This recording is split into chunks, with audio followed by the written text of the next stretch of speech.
Hello, my name is Angelle Longbreak and I'm a student at Liberty University. Today I will be going over my interpersonal communication project for my interpersonal communication class, HSCO 508.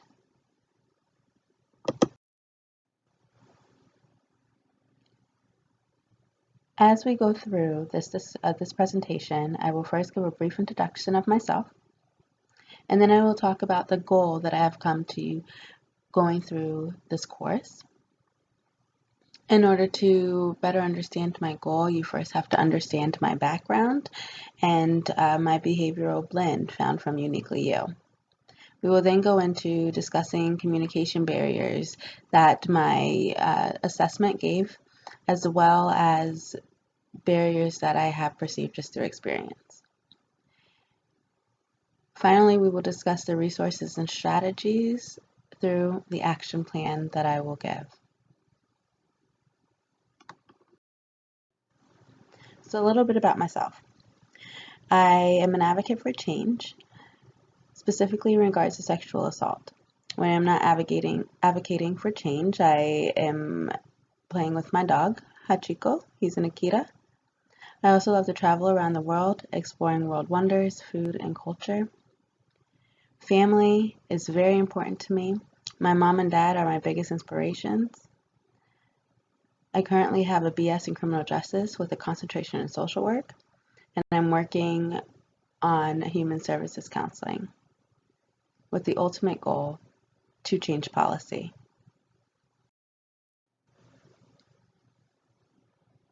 So when we talk about interpersonal communication, we ask ourselves, how well do we communicate with others? How well do we communicate with our coworkers, families, friends, or in relationships, our significant others? How can we overcome barriers that hinder our communication with others, and how can we make our communication more effective? So before we move forward, let's take a moment and breathe, and then describe in your head what the act of breathing is to you.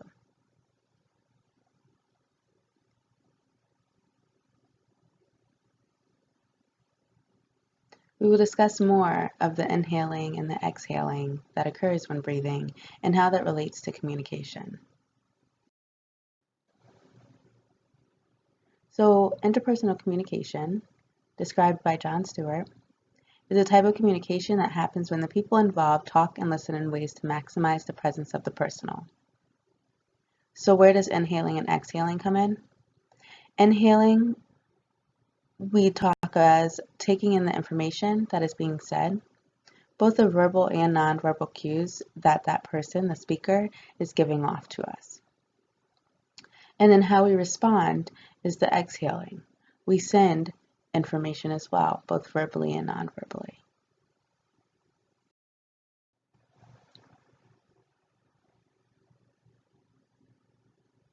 Going through this course, I had two goals.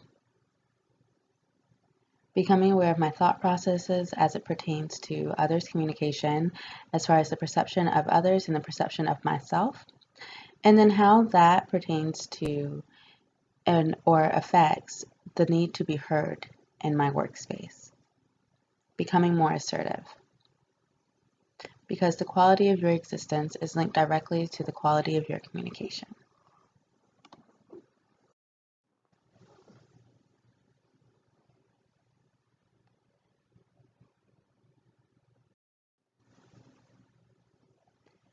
Carbonell described 4 temperament styles that were representative of our behavior patterns.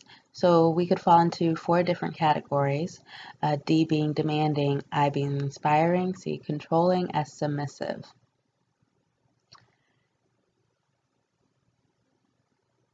The average person uses these to describe the way that they are. Loving me or leaving me. You knew I was like this when I was married, or that's just the way that I am. These quotes are giving us an excuse as to our behaviors instead of progressing within ourselves.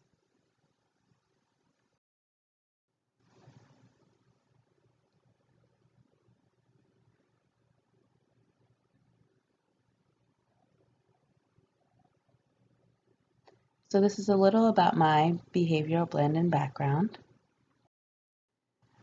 but this is what people expect of me as a steady influencer. I'm inspiring and submissive, people-oriented, loyal friend, a crowd pleaser, very empathetic, a great follower, but an emotional leader. People want me to assert myself more, be very protective, and more task-oriented. I have a need for decisiveness and a need for confidence. Those are two things that I have not built, and as you can tell, my goal stems from these needs.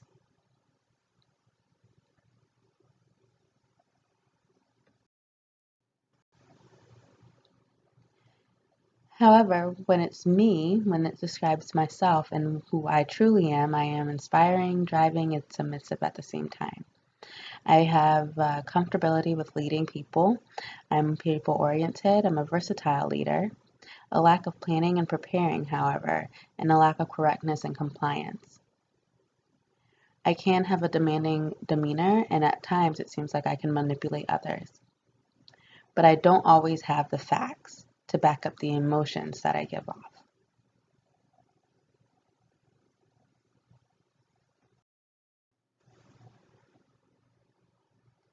My behaviors and my personality traits, they describe what my goal is through the communication barriers. So I need to be more aware of the feelings that I'm giving off myself and aware of the feelings of others when I speak. Lack of preparedness, building more facts, establishing more than one communication channel, and then balancing my emotions.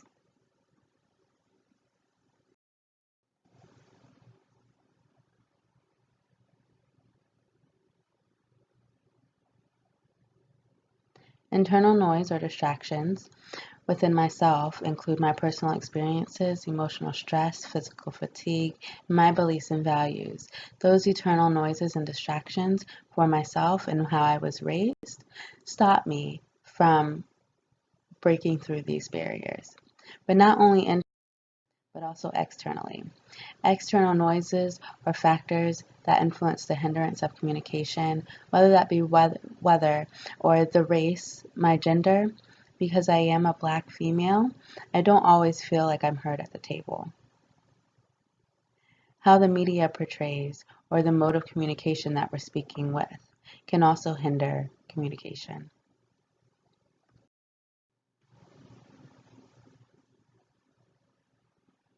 So resources and strategies. In the movie Fireproof, this quote was given, and this is something that I sat with and reflected with for a while. So be quick to listen, slow to speak, and slow to get angry, from James 1:19. Recognizing the flat brain and when flat brain tango may occur, taking that pause when you recognize this, and coming back to that discussion later if need be. When having conversations, setting aside biases and focus on listening empathically, and then reflect on the pace of the talker.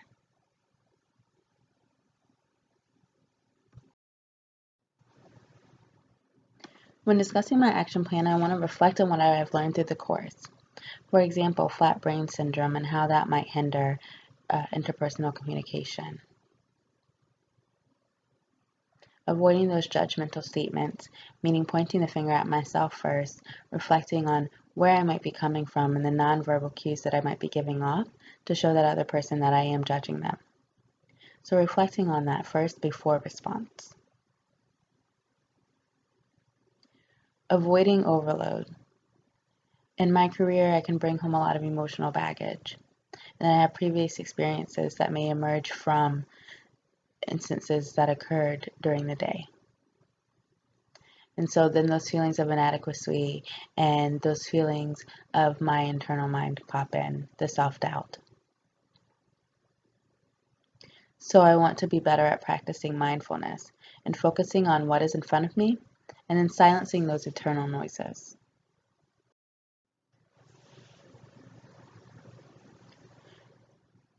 So in conclusion, this course has made me dig deep within myself and reflect on my communication skills. Not reflecting on negative self-harm, I should focus on who I am, purely in the eyes of the Lord. Doing this for myself would naturally allow me to do this effectively for others.